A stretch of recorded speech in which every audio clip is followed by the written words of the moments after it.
Star Wars 7 by 7 episode 2452. Today it's a Spinner Sunday episode, and we are looking at the first part of a new High Republic story called First Duty. Punch it.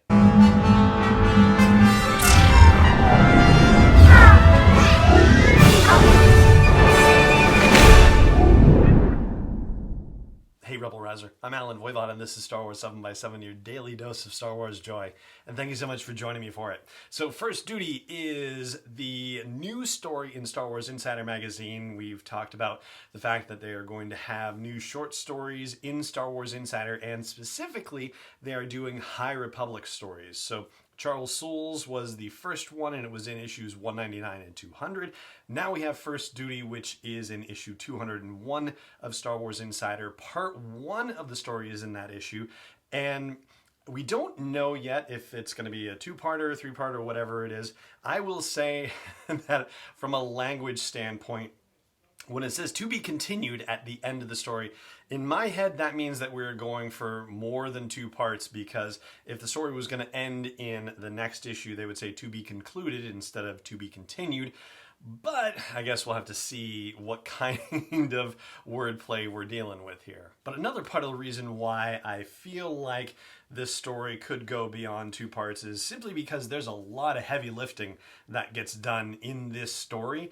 And where it ends is at a point where it would shock me if this was the halfway point. And in fact, the 2 stories in previous issues, 199 and 200, they were actually, even though they were sort of part 1 and part 2, they were really separate stories entirely, because one took place before the events of Light of the Jedi and the other took place after the events of Light of the Jedi. In this case, this is happening. We don't necessarily know for sure if it's happening during the events of Light of the Jedi or afterward. What is certain is that it takes place on the Starlight Beacon, and the Starlight Beacon is dealing with all the medical emergencies that have happened as a result of the Great Disaster. So we find out that hospitals are overrun across the Outer Rim, and Starlight Beacon is taking on the worst cases. So they're the ones that are best staffed and have the facilities to take care of the most dire situations. But hospitals are overrun all the way to Vjun. VJUN is a name that's given. We don't know if that's a city, a planet, a system, or anything like that. So a neat little new tidbit of information. And this is, by the way, a full spoiler podcast. So if you haven't read the story and don't want it spoiled for you, then save this for a later date and go read Star Wars Insider issue 201. Otherwise, let's just jump in.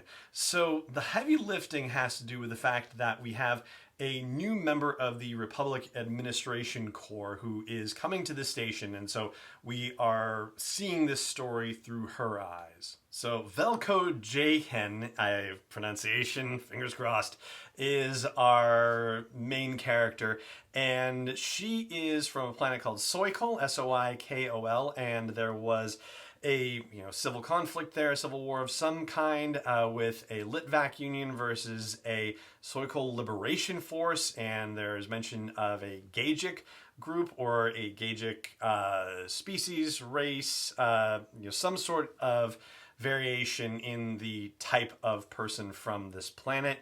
Anyway, so it's much different in terms of being away from battle commands and being in insurgent fatigues, as she describes it, to coming to the Starlight Beacon, although the Starlight Beacon is overwhelming in its own fashion because there are just so many people, so many different languages, so many different species and races, and all different kinds of sentient beings in this place. And we're introduced to a number of seemingly very important characters, at least in terms of their positions on the Starlight Beacon. We meet Rodor Keen, who is the Chief of Republic Operations for Starlight Beacon, and we also meet a Jedi Master by the name of Estola Maru, who is the Jedi equivalent of Rodor Keen. They are co-managers of the Starlight Beacon, and there is tension between these 2 people. They do not seemingly get along very well. And then we meet the head of security for the station, who is named Gal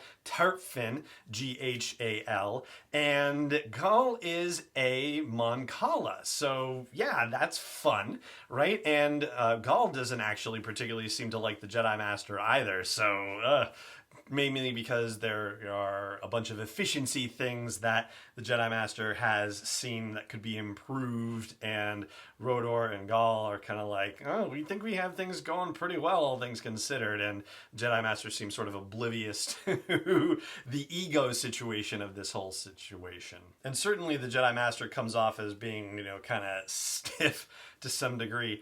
But really, ultimately, Rodor and Gal are actually very dismissive and not very helpful at all. Rodor, is supposed to have this new person here as his new aide, and then he's like, I gotta go take care of some other stuff. The chief of security will show you around. And the chief of security is just like, yeah, go in there, go in that room. And she's like, why? What do I have to do? And he's like, you'll figure it out when you get in there. And that's it. I mean, that is just ridiculous. I mean, I suppose there's something to be said for throwing you into the deep end and just, go. But in this situation, she really needed to have stuff explained to her. So there's a person inside this room named Cyril, who is the ambassador of Rion, whatever that may be. And there is a bodyguard droid in there, but the bodyguard droid had his blaster gas removed because only Starlight officials are supposed to be allowed to carry blasters.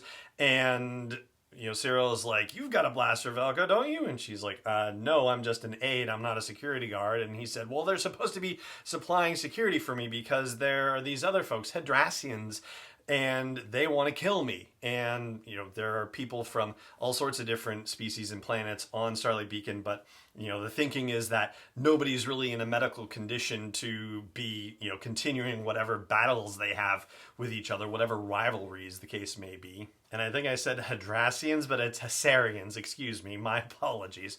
So there is a commotion because a patient is having difficulty with treatment, and Valko runs out to be of assistance. And in this, we also meet a Dr. Gino Lee, Gino''Lee, who is the chief of medical operations for Starlight Beacon. So yeah, we're meeting a lot of bigwigs in this story.